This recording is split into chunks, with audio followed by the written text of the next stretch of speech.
It's a pleasure, Alex. Thank you for joining us here. We appreciate it. How are you? Nice to see you, Jeremy. Thank you, guys. Thanks for coming today. Thank you. Thanks, guys. How are you? Hey, nice to see you. How's everything? You can't hear me when I'm talking. Thank you for coming. Appreciate having you here. Thank you. How are you doing? Nice to see you. How are you? Nice to see you. How have you been?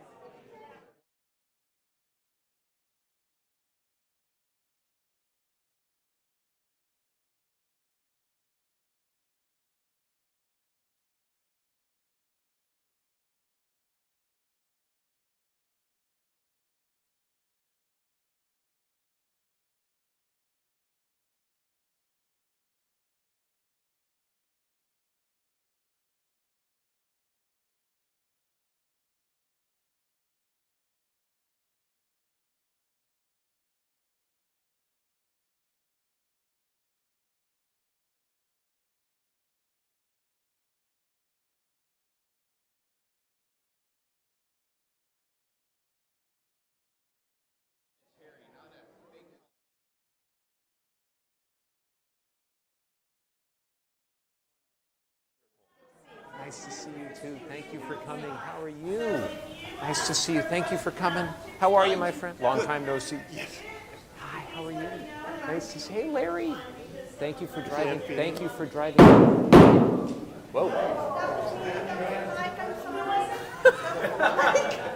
How are you? Wow. How are you? Nice to see you. How are you doing? Wonderful to see you. Hi. How are you? Nice to see you. How are you? Great to see you. All right, we got to go up here. How are you? How are you? Hi, how are you? I'm wonderful. Nice to see you. How are you? Nice to see you. How you doing? Good. Everything all right? Good to see you guys. All right, let's get on up here.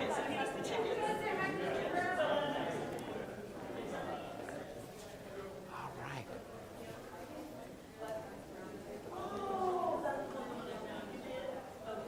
How's everybody doing? Am I on? Yeah. Great to see you. How are you all? It's on. It's on? Can y'all hear me? I'm pretty loud though. You guys know that. I can. Okay, these two are probably going to make noise if they're too close together. Why don't you just turn yours off and we'll just hand it back. Yeah, that sounds good. Okay. All right, it's great to see you all. Thank you for joining us. I'm very pleased to see so many folks here. Thank you for being with us instead of watching the GOP presidential debate.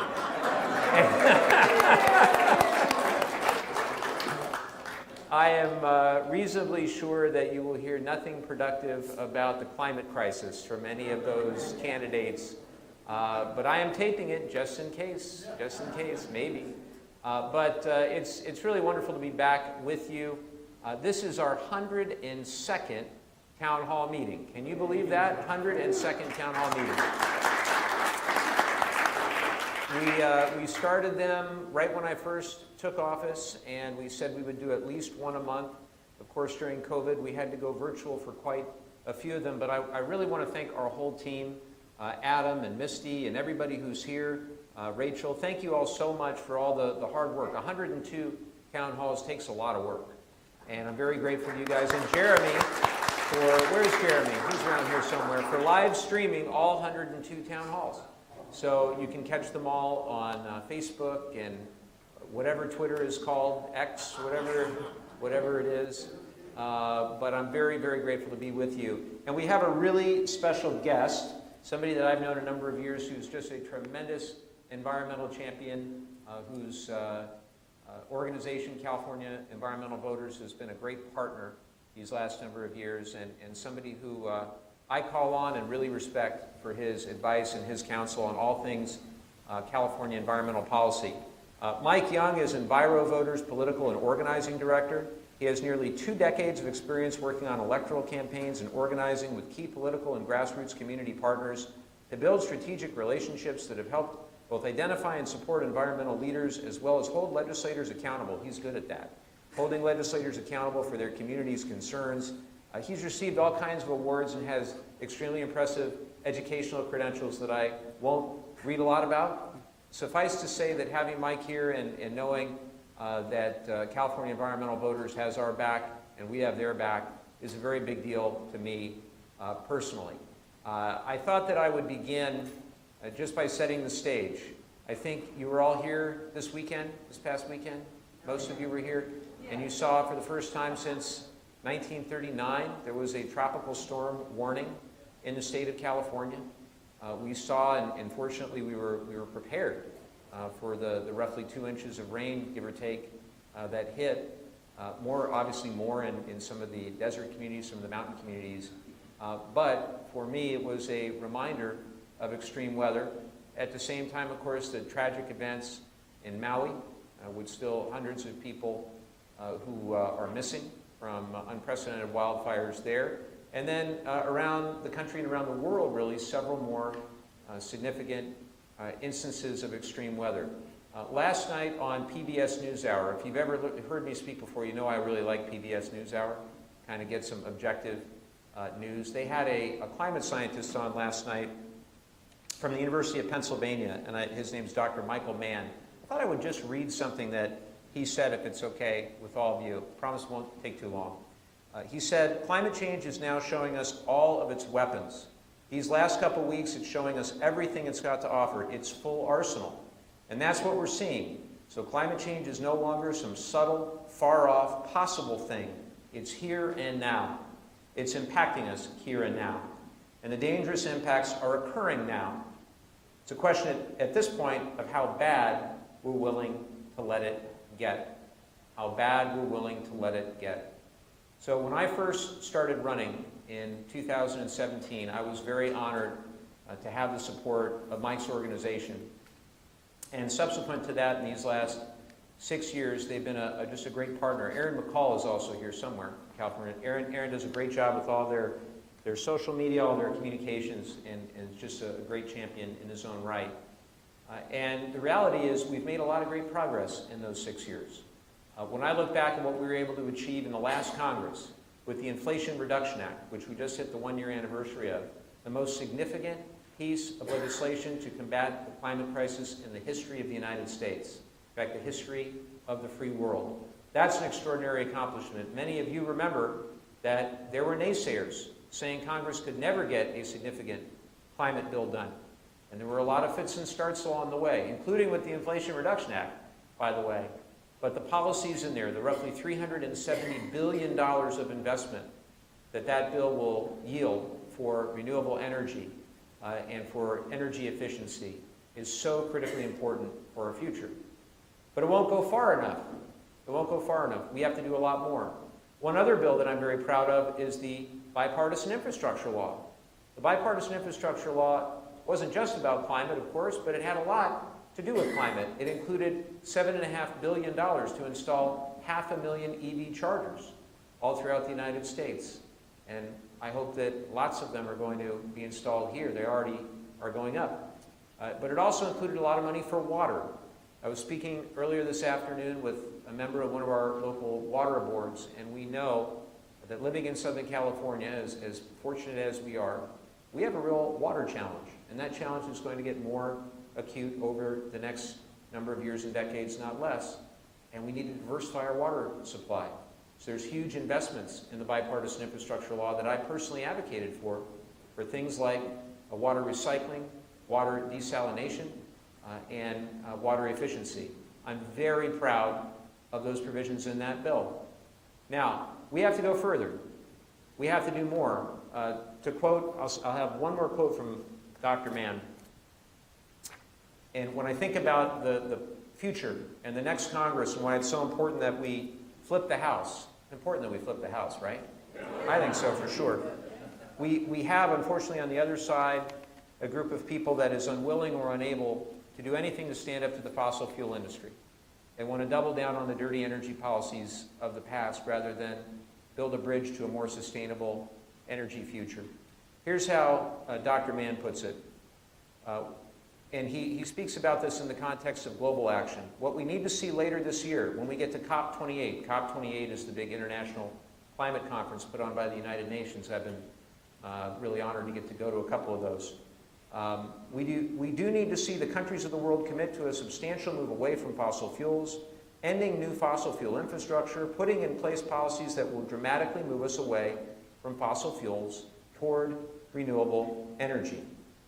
He's then asked, Temperatures are usually hotter in the summer. Is there any chance these events that we're seeing are just an outlier? And guess what? He says, no. No. Unfortunately, they're even worse than a new normal. A new normal just means, oh well, we just got to cope with what we have now. It'll get worse if we continue to warm the planet. That's the bad news. The good news is the science tells us that it will stop getting warmer if we stop polluting, right? So there is an immediate and direct impact of our efforts to decarbonize our world. That's what we've got to do, and we've got to do it quickly. And my commitment as your representative is to do it quickly. With that, I'd like to turn it over to my dear friend, Mike Young.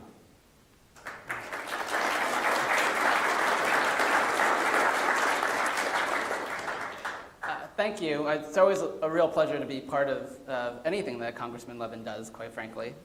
We have been friends for a very long time, which is at least very long time politically. It's an eternity. We were friends before Trump was elected president, so I mean, it's like 7 lifetimes just by that alone. And one of the things our organization does, California Environmental Voters, is our big mission is really trying to change the way we make change. We are very concerned about the climate crisis, as I'm sure all of you who are here are as well.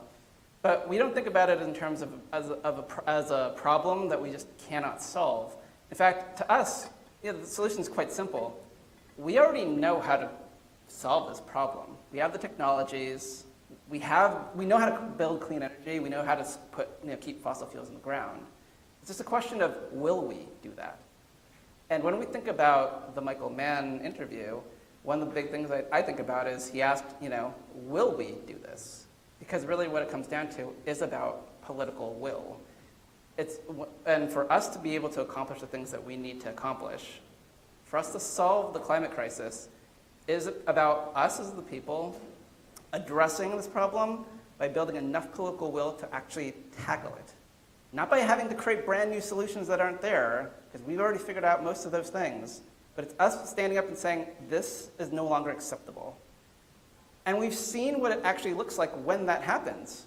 Because we just passed, as the congressman said, the largest investment in human history on tackling climate. And that is no small feat. The amount of money, investment, and really the wherewithal to do what we are trying to accomplish right now is unprecedented. And it's the case where we absolutely have to make that more precedented. This cannot be a one-stop shop, right? It cannot be a one-time thing.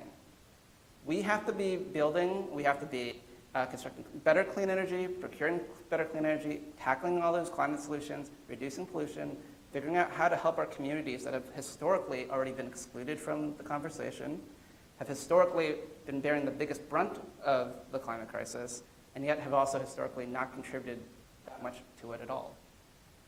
All those are big challenges, but again, we are firm believers that we absolutely can. And you want to know why we know that? It's because of representatives just like Congressman Levin. So for those of you who might not remember, so you said you did 102 town halls, right? Yep. 102, right? Oh my God, it's like the Taylor Swift Eras tour.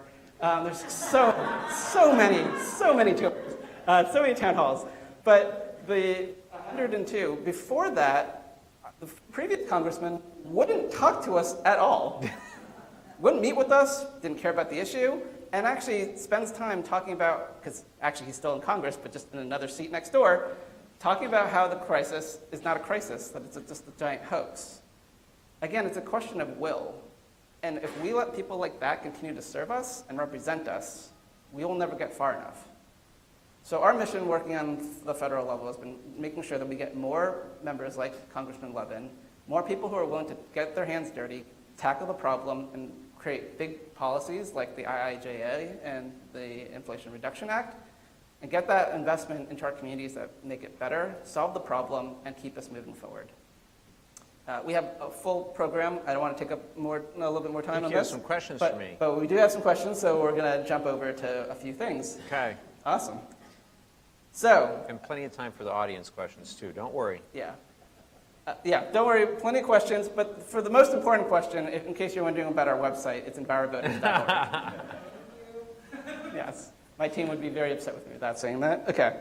All right, first question. We were talking about the Inflation Reduction Act, and we were talking about the Infrastructure Investment and Jobs Act.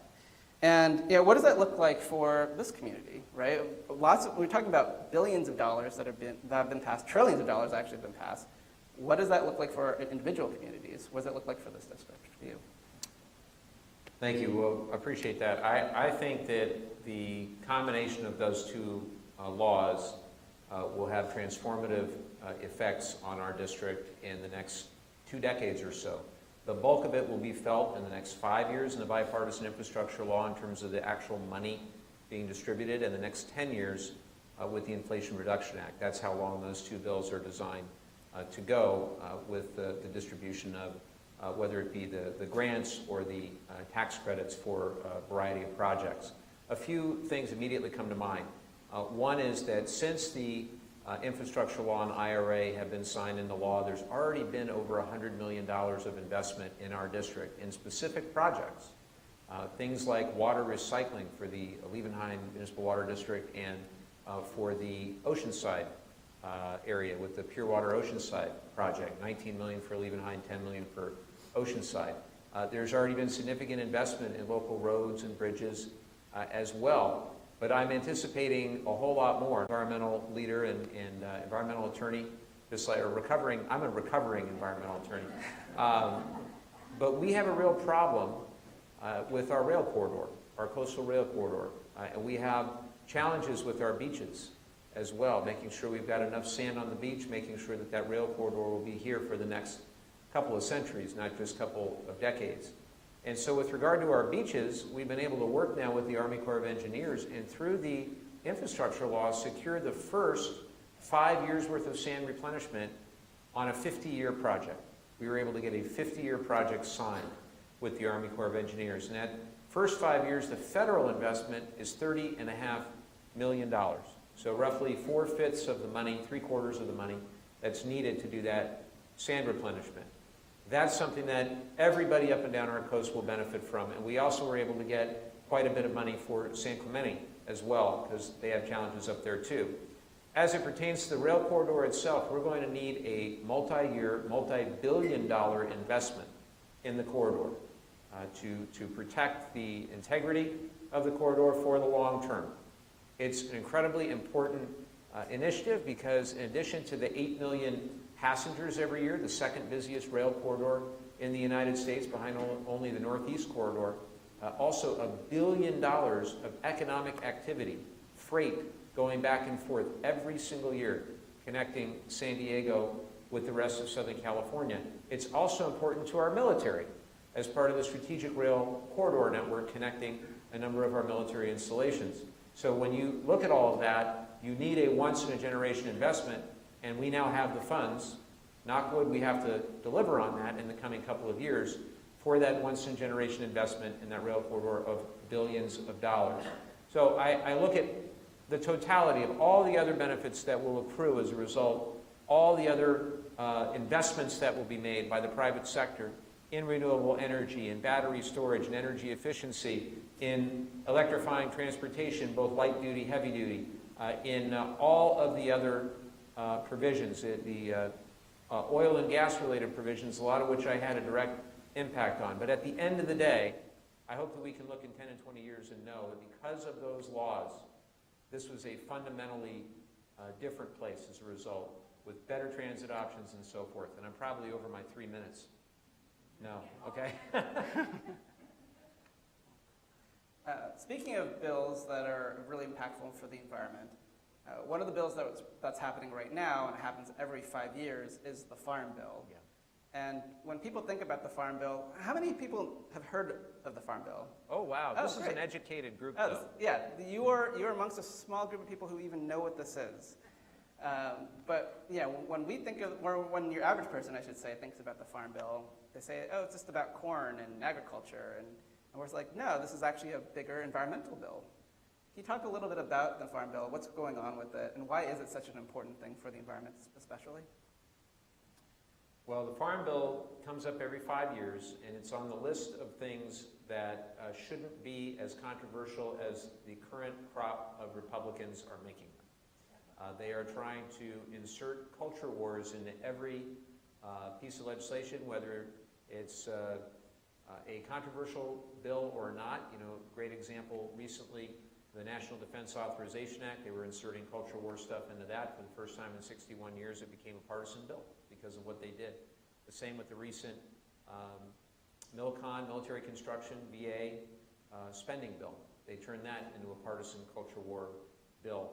The same with the recent agricultural appropriations bill that they couldn't even get on the floor because they wanted to turn it into a ban on mifepristone because the Food and Drug Administration's involvement with mifepristone. So what's going to happen with the Farm Bill is probably much of the same. It's going to be turned into a unfortunate partisan culture war again.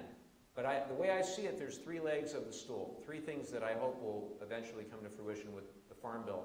Two are historically where the Farm Bill is negotiated, and that's agricultural subsidies, as Mike correctly said, but also nutrition assistance for people that need that assistance.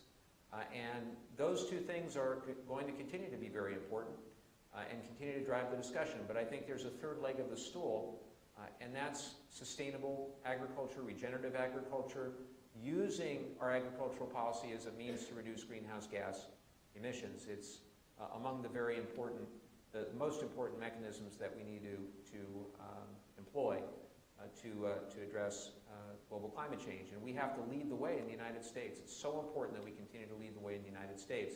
So I have a number of bills and amendments and all sorts of ideas and suggestions, working closely with California environmental voters and other organizations to try to address the climate crisis via agricultural policy. Is it going to happen in this Congress with these folks in charge? I hope so. But I can tell you that a lot of those things that are on our list of things that we need to see happen to address the climate crisis with the seriousness that science demands, we're going to have to change those gavels. We're going to have to flip the House and get those gavels back to make it happen. Speaking of flipping, you know, in 2025, or the Republicans now have a plan called, you know, the 2025 plan. Yeah. And the entire plan is really, how do we undo and stop everything that's happened on climate?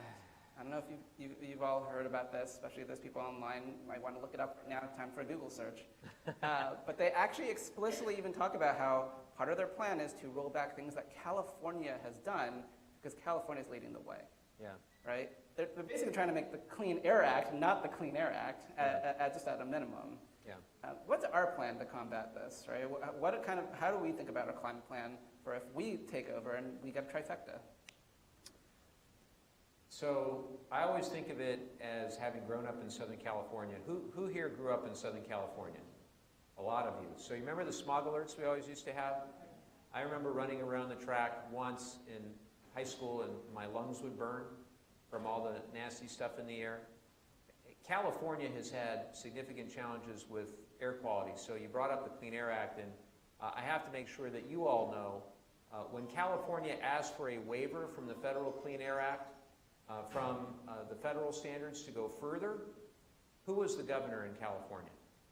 Anybody remember? Reagan. And then when California passed the most aggressive climate legislation that any state had ever passed, AB 32, who was the governor that signed it into law? Schwarzenegger, the governator. So I bring that up in the context of climate issues not being so partisan in California. In fact, I would offer to you that because we've experienced the challenges around air pollution, and because we've seen the progress that can be made when we have aggressive protections against air pollution, we know the positive role that we can play. And so I'm proud of what has been achieved. And as I look at 2025, it's pretty simple to me. When I started, Speaker Pelosi, who was the most effective speaker in history, by the way, you can applaud for that. She created the Select Committee on the Climate Crisis, and she put me on that committee as one of the 9 members. And we created an action plan over 500 pages long. It was the most comprehensive plan that had ever been put together by the United States Congress with regard to climate. The bones of that plan became what was known as the Build Back Better Act, the climate part of the Build Back Better Act.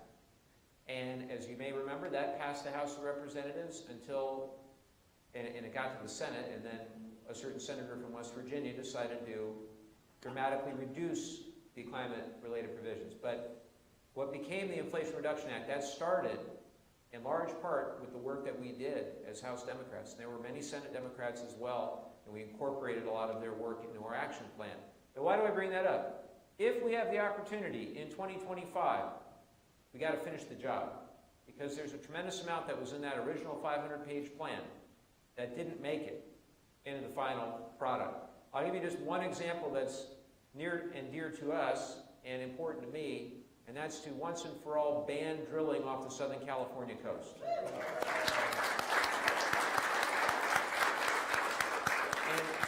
And I led that effort in the House, and we passed it in the House as part of the Build Back Better Act. That was no small feat. I had to go to my friends from Texas and Louisiana, now talk about the Democrats, and I had to explain to them that whatever we get from California oil production in terms of offshore drilling is a drop in the bucket when you compare it to the risks with spills and with other drilling-related impacts. So we're just going to keep leading the fight, but we're going to need your help. We're going to need your help. I can't do it alone. It takes a village, as somebody very smart once said. All right, we good? Okay. Rachel, the floor is yours. Misty, can we give a round of applause to Mike Young, everybody? Thank you, Mike. Thank you. Thank you. No, stay. Mike's going to stay up here because any tough questions, I'm going to make him answer. Okay. Can you hear me okay? Can you hear me okay? Okay. Those of you who took tickets to ask a question, I'm going to call the last three numbers of the ticket. If you can please come around the back and up the side to form a line, that would be great. And then once you've asked your question, if you can please go back to your seat. A reminder, you do get one question, and you get 1 minute to ask your question. The first three numbers are 160, 148, 139.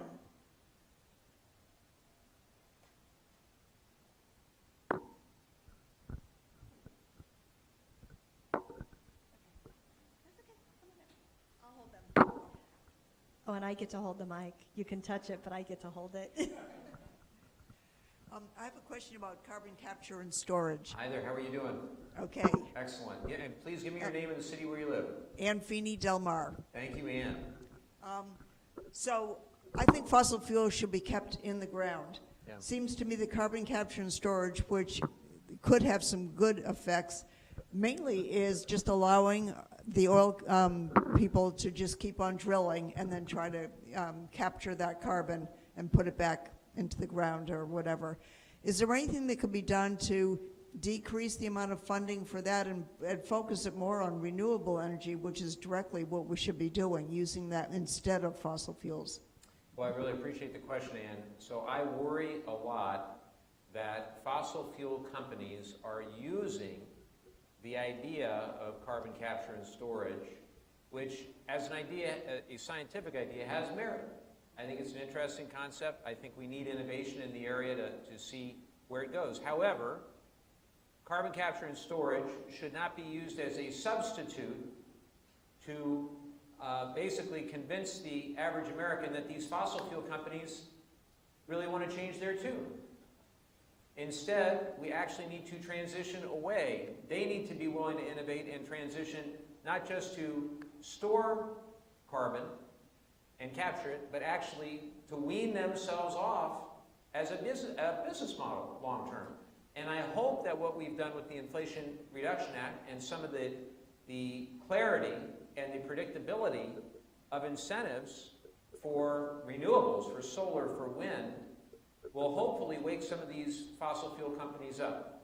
What I see from them is a whole lot of advertising about things that are either interesting and not quite ready, or just purely unrealistic. And I'm all about innovation. I'm all about continuing to invest in research. Very strongly believe that we have to continue to lead the world on clean energy innovation. But in the meantime, what Mike said is absolutely right.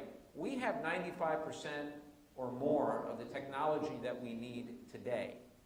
What's needed, I think, are things like business model innovation and a variety of mostly carrots, but sticks if necessary, to help corporate America and corporations around the world make decisions that are good for their bottom line and also good for our environment and our planet. Fair enough? And if it sounds too good to be true, it probably is. That's the other thing. 134 and 161. Hi there. Oh, hi. My name is Bill Doyle, and I'm from Cardiff. And my question is not about the environment or anything, something off topic from what here, but back in 1988, Reagan introduced civil asset forfeiture legislation, and he got what was meant to go after drug cartels. Yeah. And it's been kind of abused in the last couple decades, where they take someone that has maybe $5,000 in cash on their way to Vegas, and unless they can prove that it's legitimate money, the police seize that money and assume that it's drug money. Well, right now there's some legislation in Congress to reform that act, civil asset forfeiture reform. Where do you stand on that? I'd be happy to look at it. I haven't read that particular legislation, but what I'd love to do is follow up with you. And in the back of the room, you know who you are. There's somebody from our office. If you can connect with her and just give us your name and information, I'll be sure that we review the legislation and get back to you. Thank you. 135.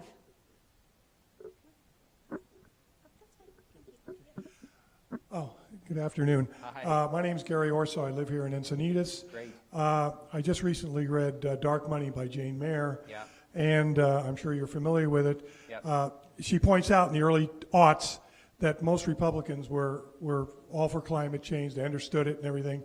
And then all of a sudden, it kind of reversed itself when the Koch brothers and Mercers and all that folks come in. Now, you work and associate with these people every day. Are they just truly climate deniers, or is it just because, I guess I'm being cynical, but is it just the money that makes them believe that, the climate change doesn't exist? Some of both. I don't think there's, everybody heard his question, right? So I've read that book as well. The way I see it is when the EPA was created, Richard Nixon was the president.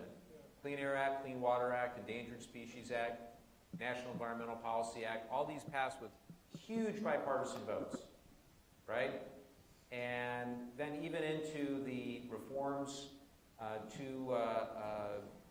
during cap and trade, the creation of cap and trade, those were very much Republican ideas, Republican concepts. See, mass transit, Mike. Love it. It's a rail corridor, baby. Then in around 2010, even before then, John McCain running for president. Y'all hear me? John McCain was running for president. We talked a lot about climate when he was running. Even during the Bush years, 2005, there was a significant environmental and energy bill, although Bush was a Texas oil man, so perhaps not the best on these things. I bring all that up because around 2010, something fundamentally changed. I also said what happened in California, right, where you had Republican governors supporting this kind of stuff. That was Citizens United.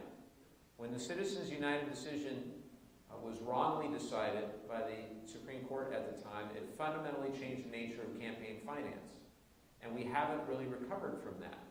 And here we are almost 15 years later, and you wonder why, when such an overwhelming number of Americans want to see bold action on climate, 60, 65%, and for that matter, other issues. When you look at gun violence prevention, when you have 80+% of the public wants to see a universal background check bill, where strong majorities favor other actions, why is it that we have been unlikely to get those things done in the halls of Congress. Now, I'm very proud of what we did with the Inflation Reduction Act and the infrastructure law. I'm very proud of what we did on gun violence with something called the Bipartisan Safer Communities Act. But there is no question that the influence of dark money and corporate money plays too much of a role in the day-to-day decisions made by members of Congress. I am one member of Congress out of 435. When I was running and since serving, I pledged to never take a dime in corporate PAC money, and I never will.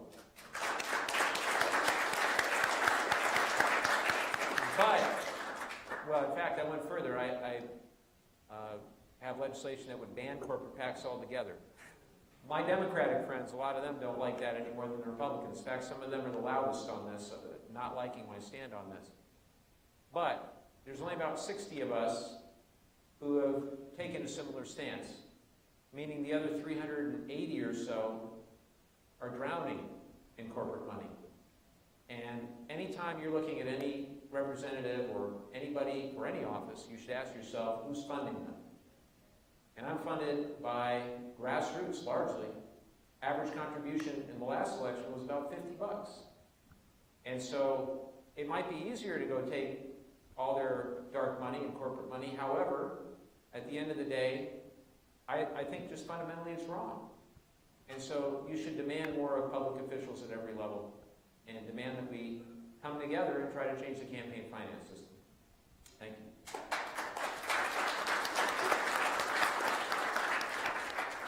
154 and 157. My name is Diane Matsumoto from Cardiff. Is there a congressional mechanism that allows, that would sidestep Tommy Tuberville's destabilization of the military? Well, thank you, Diane. I can tell you that this is disgraceful, what he is doing, and it's impacting our readiness and our preparation, including here at Camp Pendleton, where you've got interim folks at the 1st Marine Expeditionary Force in basically all areas of our country where we're trying to have the best trained military personnel. That is no way to run the military. It's no way to run the country. And one senator doing this is disgraceful. Now, what to do about it? There's a couple things. One is it's a Senate thing, as I think you all know. The House is largely out of this mess, other than to be able to publicly criticize Tuberville, which I've done and will continue to do. But the Senate could change its rules. The Senate could change its rules. There's nothing in the Constitution that says the Senate needs to allow one senator like this to hold up the entire United States military and the readiness and preparation. There's nothing that says in the Constitution that the filibuster even needs to exist. And the frustration for me is that the Senate refuses to change its ways. So that's where elections have consequences. And I would ask any Senate candidate in any state running for United States Senate how they feel about the filibuster. Now, the good news is our state, the 3 people, Mike's starting to, you can hear me okay? I'm loud if you need, guys. Why don't we switch? Better? That good? Okay. So the good news is that the 3 major Democrats running for the United States Senate in California all believe we need to eliminate the filibuster and that they need to change their rules. So unfortunately, I wish I had an easy answer. If I did, I'd have done it already. Thank you, Diane. 150, 136, and 142. Hi, my name's Adriana. Hi. I live in Encinitas. I have a question. I'm really happy that you guys are trying to get more money into electrifying our cars. Yeah. But I still see a problem that a lot of people own too many cars and there's a lot of car congestion. How are you going to change human behavior and build a better public system and convince people that maybe they don't need 2 cars and we should be better at taking public transportation and riding bikes? Well, I think we have to create incentives for people to want to use public transportation. I'll give you an example. So we have the Low Sand Corridor connecting pretty much the entire Southern California coast. And the unfortunate reality is that in a lot of the United States, it's very inconvenient to take public transit as opposed to getting in your car, just from the time it takes to get from point A to point B. I will be taking a trip along the Los Angeles corridor, going from the southernmost point in San Diego to the northernmost point in San Luis Obispo. I'll be making a few stops along the way, but that is an all-day endeavor. On the other hand, if I were to get in my car, unless I hit traffic, in which case it would probably still be an all-day endeavor, I could make it from the bottom to the top of the Los Angeles corridor in a number of hours less. So when I look around the world and you look at places, for example, the UK, Ireland, that area, you can get from point A to point B more quickly in many cases getting on a train. So I'm a big believer that in order for people to want to change their behavior, you have to have a better and more convenient alternative. I'll give you an example with regard to electric transportation. I have a neighbor, I won't say who it is, but they replaced, this is a few years ago, they replaced their Hummer with a brand new Tesla Model S. And this is a far-right Republican. And when I saw that that had happened, this individual said, I don't want you to think I did this for the environment. I did this because this car is fast. And I said to myself, well, that's okay. That's okay. If this person is making that decision on the basis of this new technology being better. So we're not going to convince everybody that they're wrong. They've been wrong all this time. My grandma are of the same opinion still. And make it their idea through making things better, more efficient, cheaper, etc. So that's my great hope and expectation, and that will happen, I think, in the coming years and decades. It won't be easy, but it'll take one innovation at a time, one new technology at a time, and we'll get there. Thank you. 140 and 156. Mike says that mic is better. We've got way too many mics up here, don't you think? We've got microphones, mics. Hi, I'm Joan Limekeeler from here in Encinitas, and all that money from the infrastructure bill Yep. and so on is wonderful, but is there a chance that if there's a Republican in the White House, or if Congress continues to be the Republican majority, can that money be cut? Yep. They're doing everything they can to try to do that. Now, the $100 million that I brought up before, we already got that. That's delivered, that's in the district, that's going to go into our community. Now, here's the thing, we're only on year 2 of 5 of the infrastructure law. So I want to go out and I want to get billions more from that legislation for our rail corridor, for our roads, our bridges, our water systems, and on down the road.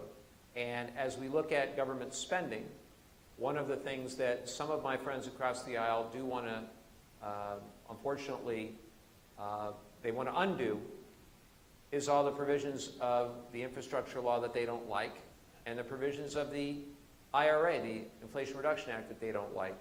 Provisions that you think would be that are so popular with the American people, not just about climate, but the fact that now if you're on Medicare, insulin costs $35, right? There are those that want to undo that. They want to undo that. And they do it under the guise of whatever, choice, freedom, whatever buzzword. They're probably talking about it right now on Fox News. But at the end of the day, they're not offering any suggestions that would actually help the average American. They're doing the bidding of the big fossil fuel conglomerates, trying to double down on the dirty energy policies of the past under the guise that it will somehow save you money. And it simply isn't true. 133. Hi there. Hi, Mike. I'm Leslie Gomez. I live in Carlsbad, and I'm Great. sure you recognize my name because I'm sure you've heard from me previously. Thank you.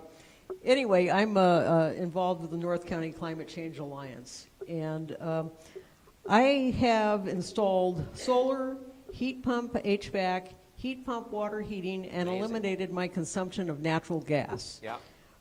Wow. Will I ever be able to recover any of this expense or just a pat on the back for being a good climate citizen? I don't have any federal liability, so there's no refunds from the federal government. Let's talk after. I'm curious if there's anything that we can do to look into some of these programs. First of all, I commend you for taking those steps. And I can tell you that for a lot of folks here, who here has an electric car? Oh, wow, that's amazing. The number keeps going higher and higher. Hopefully you got the California rebate and the federal rebate. Yes. Hopefully, who here has solar on their roof? That's amazing. That's incredible. Not quite as many hands for those watching at home, but a lot of hands went up. More hands here than in the Republican debate audience, I can assure you of that. Hopefully, you were able to get the solar panels installed under the last net metering rules, and so your payback maybe was 5 years, 4, 5, 6 years, 7 years, something like that. What I worry is that for some of these programs, the state of California is taking things in the wrong direction. The PUC's recent net metering policy I felt was far too much in line with what the utilities wanted rather than what consumers needed. And so now that 5-year payback might turn into 8, 9, 10, 11 years.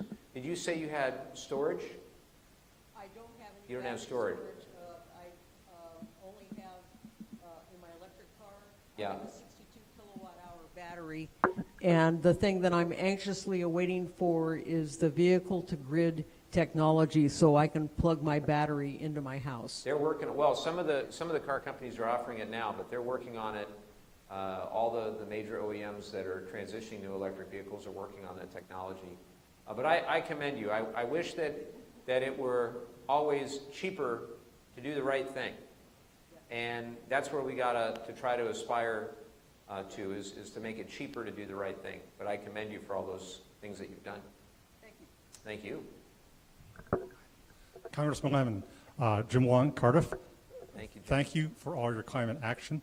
And my question isn't directly climate related, but it sort of is, because the most environmental thing we, the people, can do is to make sure that the right people, such as yourself, are in office. Thank you. Now, as a federal elected official, I'm sure you know how partisan our electorate has become. Now, I have to believe that the authors of our Constitution believe that somehow a democracy would align with meritocracy. But in the last few decades, that doesn't seem to be happening. Yeah. And I'm wondering, is there anything that you, or the Congress, anyone can do to correct that, to make our democracy more of a meritocracy rather than a partisan, whatever it is now? Well, I would say lead by example. Be the change that you wish to see. And to the extent that we can all collectively lead by example in our community, I worry that there may be so much partisanship and so much polarization that folks in this room, that otherwise, if you see your neighbor with a flat tire, you shouldn't look at their bumper sticker to see whether their political philosophy aligns with yours. So I would just lead by example. As my father-in-law likes to say, kill them with kindness. So that's what I try to do. We thank our law enforcement too, by the way. I hear them out there working hard. But I think it's more difficult to vilify someone if you know them. And if you get to understand them. You might not agree with them on much of anything, but maybe you'll find some common ground. I try to find common ground with my Republican colleagues. I don't know all of them. There are some of them that I don't really care to. But I know a lot. And I try to find those areas. I found common ground on some environmental issues as well, on trying to preserve our coastline. Because guess what? The coastline in Florida and South Carolina, Louisiana, they have challenges all across this country as well with resilience and adaptation. Doesn't mean we agree on everything, but we can agree on a lot.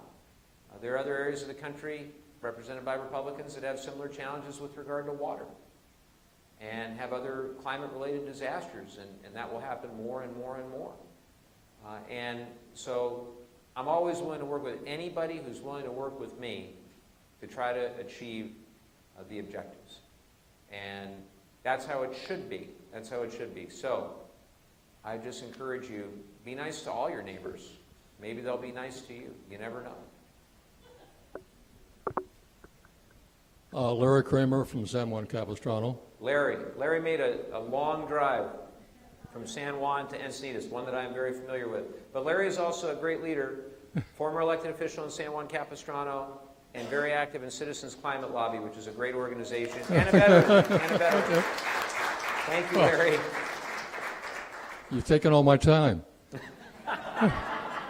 Okay. I want to thank you for everything that you've done for us and what the last administration did. And my question may be redundant now. I feel like I'm spinning my wheels this last year. What can we really do to move things forward other than work like heck to get you reelected, to get something done? That's it. That might be the most important thing that you can do, Larry, in the next, no. But it is, thank you. It is important, though. We've got to take back the House because the current folks running the House of Representatives are, once again, they are doing the bidding of the fossil fuel industry.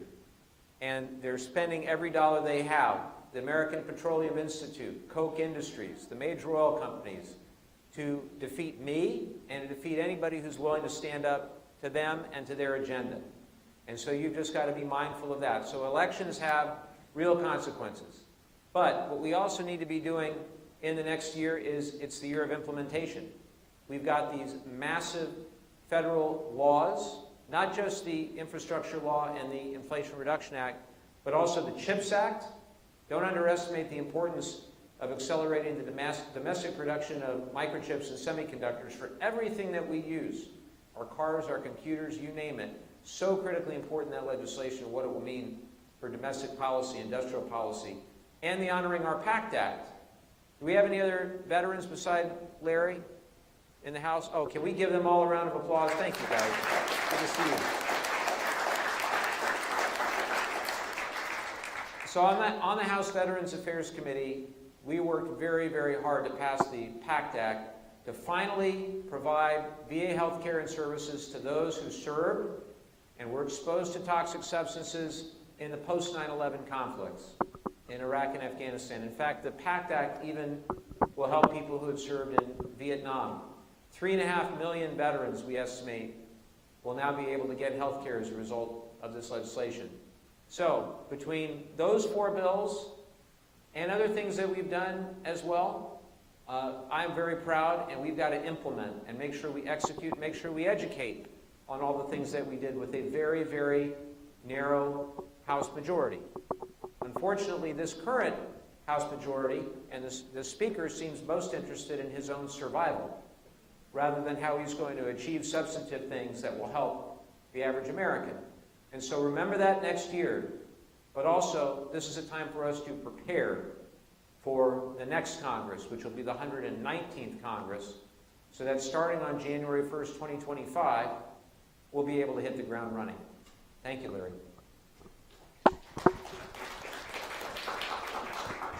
And Congressman and Mike, this will be the last question. Last question, okay. However, before the last question, we need to do a few housekeeping items for you. There were in your seats comment cards. And if you could please fill out those comment evaluation cards for us, Bradley will absolutely be looking at each and every one of those because we can only make these better when we get your feedback and understand how we could be better. And Bradley, what am I missing? Something else? Was that it?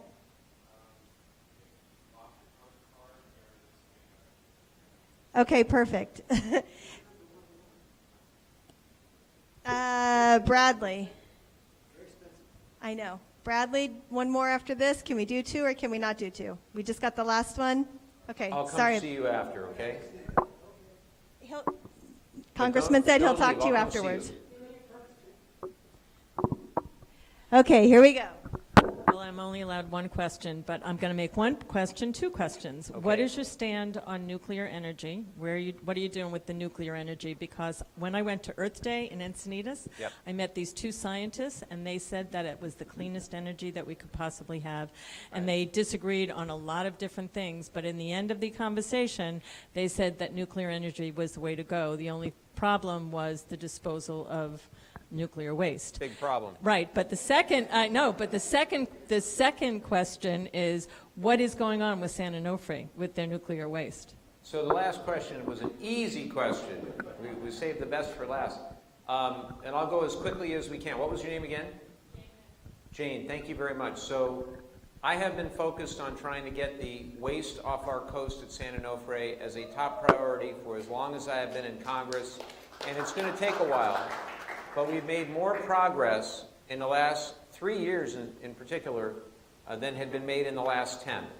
We were able to secure close to $100 million for there's our train again, for a consent-based, that's the key, consent-based storage approach with the Department of Energy. And the DOE recently announced, Jennifer Granholm, the Secretary of Energy, recently announced at San Onofre that we were awarding $26 million to 13 consortia across the country to educate different parts of the country that might be interested in being a host site for spent nuclear fuel.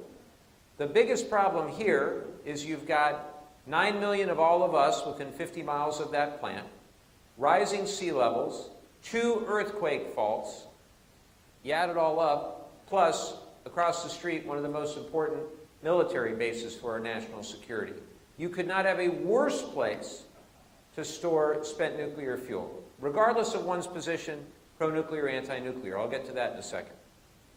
Number 2 is once we have identified one or more sites, it's going to take a significant amount of federal resources to figure out what it's going to take to move the waste from here to there. But we've got to be pragmatic and we've got to be solutions-oriented. And I'm proud that our office has secured that money and is now helping to lead a process which, when I got to Congress, it was a complete mess.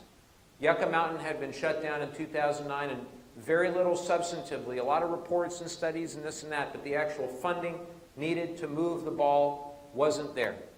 So, on the prioritization of our community, to the top of the queue, on the basis of environmental risk, earthquake risk, and so forth, I introduced legislation to make sure that we would be at the top once we figured out where the waste is going to go. And I have a Republican co-lead on the bill. A few of you know who it is. Darrell Issa is my Republican co-lead, demonstrating we can work together. We can work. No. It's important that we do. Nuclear waste doesn't care if you're a Republican or a Democrat. It'll get you either way. So, to say nuclear is great except for the waste, well, that's a big except in my book. I'm a big believer in innovation. We talked about innovation with regard to sequestration and storage of carbon. I also believe in innovation with regard to nuclear, specifically around fusion. I think there is a significant opportunity in the years and the decades ahead to potentially do nuclear power without the nuclear waste using nuclear fusion. There have been significant advances that have happened, and San Diego companies like General Atomics have been involved, Orange County companies like TA Energy have been involved, and Lawrence Livermore just had some very, very significant results. There are also advances with small modular reactors. That's more of a mixed bag. But my position has been no new nuclear plants, fission nuclear plants in California until you figure this waste issue out. So here's the other thing you need to know. The nuclear fleet makes up around 40 or 45% of our current zero-emission electricity generation in the United States.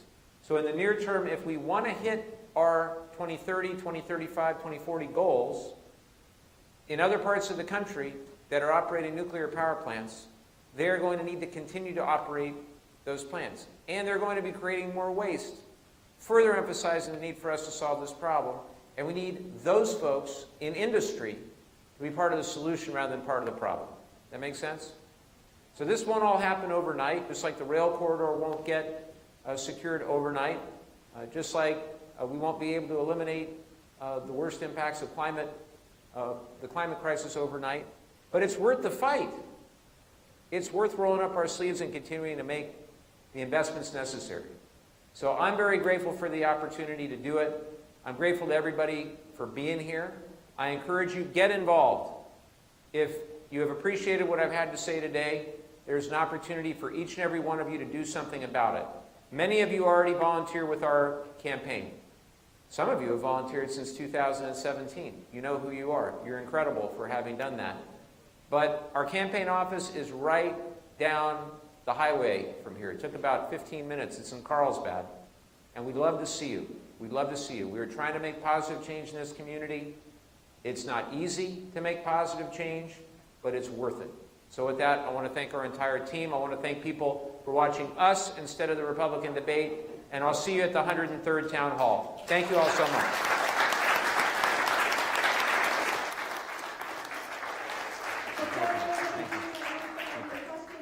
Get asked, please send your question to info@mikelevin.org. Again, you can send your question if it did not get asked to info@mikelevin.org.